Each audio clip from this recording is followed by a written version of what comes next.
Music by Rajesh Sahni.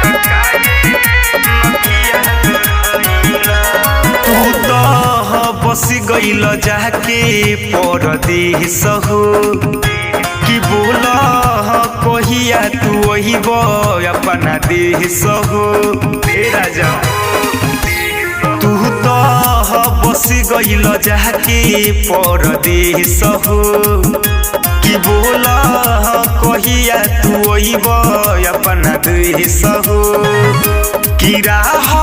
चहलीला तो टोकेला सोनार सैया जी की राह चहलीला तो टोकेला सोनार सैया जी तो काहे नथिया गढ़ैला उधार सैया जी तो काहे नथिया गढ़ैला उधार सैया जी तो काहे नथिया गढ़ैला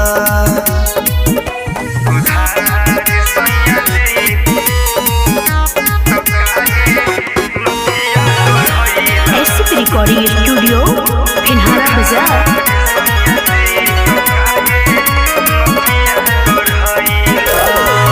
चहलीले बाजार खाली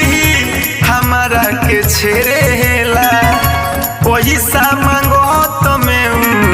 हाथ हमर धरेला चहलीले बाजार खाली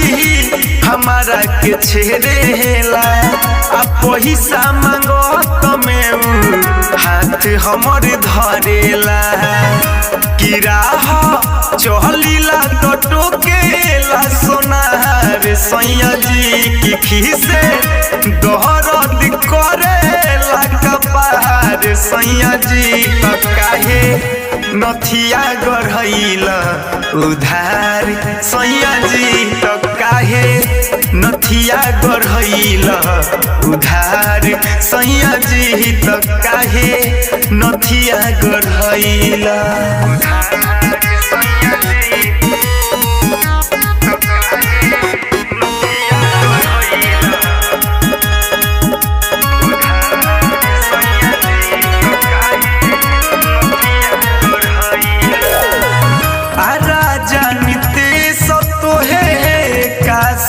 समझाई कुमार अभिनाश न माने कही से मनाई